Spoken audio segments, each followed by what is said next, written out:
আমার কেউ ধর্ষিত হয় আমি ধরতে পারি, ওপেন ওর মাথা কাটবো বা মেরে ফেলবো ওপেন। আমার যদি ফাঁসি হয় হবে।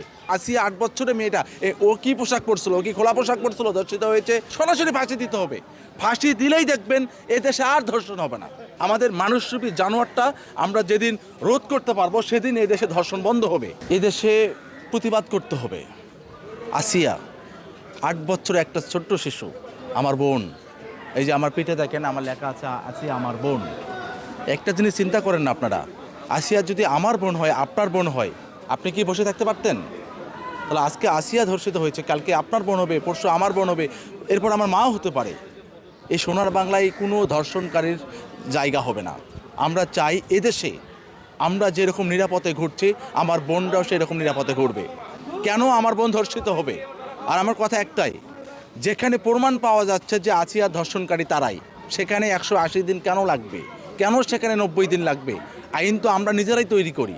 সেখানে প্রমাণ পাওয়ার পর কেন তাদের ফাঁসি হবে না?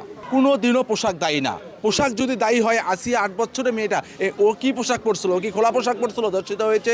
বোরকা পরা যে মেয়েটা ধর্ষিত হয়েছে সে কি বোরকা খুলে ঘুরছিল? আসলে পোশাক কোনো ফ্যাক্ট না, ফ্যাক্ট হচ্ছে আমাদের মস্তিষ্কের সমস্যা। আমাদের এই যে মানুষরূপী যে জানোয়ারটা ভিতর আছে সেটাকে লোপ করতে হবে। অবশ্যই পোশাক একটা ফ্যাক্ট, কিন্তু ছোট আসিয়া পোশাক কই ছিল? এই জন্য আমরা চাই সরাসরি ফাঁসি দিতে হবে।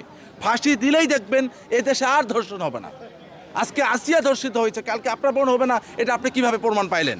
এই যে আসিয়ার মতো একটা মেয়েকে ধর্ষণ করেছে, এই ধর্ষণকারী পক্ষে যারা উকিল আছেন, আপনাদের কাছে অনুরোধ করব, আপনারা তাদের পক্ষ নেবেন না, ওই সব আসামির পক্ষ নেবেন না।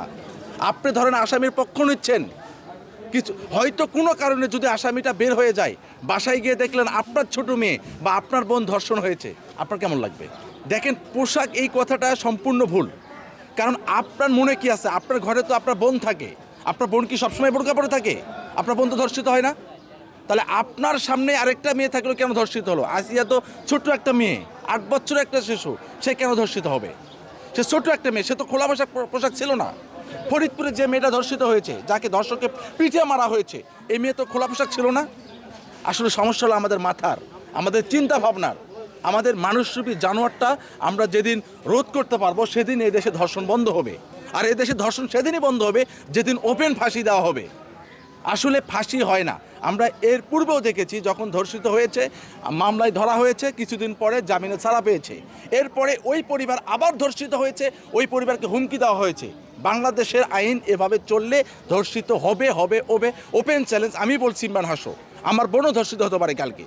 আর আমি বলছি যদি আমার কেউ ধর্ষিত হয় আমি ধরতে পারি, ওপেন ওর মাথা কাটবো বা মেরে ফেলবো ওপেন। আমার যদি ফাঁসি হয় হবে। একবার চিন্তা করেন, আজকে ছোট্ট একটা মেয়ে, তার ভাসুর অর্থাৎ তার বোনের ভাসুর, তার দুলাভাই রুম থেকে বের করে দিয়েছে তার মা এবং এই যে শ্বশুর, সবাই প্রমাণ যে তারা করেছে। তাহলে কেন এতদিন লাগবে? কেন 180 দিন লাগবে ভাই? 90 দিন কেন লাগবে? আপনারা 5-7 দিনের মধ্যে দেখান বাংলাদেশে। আমি নতুন সরকারের কাছে একটা আহ্বান করব, প্লিজ আর কোনো আসিয়াকে ধর্ষিত হতে দিবেন না, আর কোনো আসিয়াকে আমাদের সামনে মরতে দিবেন না। আসিয়া আমার বোনরা এই দেশে স্বাধীনভাবে চলবে, আমরা এটা চাই। বাংলাদেশে সবার সমান অধিকার, আমরা সবাই একসাথে বাঁচতে চাই, আর কোনো ধর্ষণ দেখতে চাই না, এটা আমার অনুরোধ। দেশে দেশে সবার সাথে দ্য নিউজ।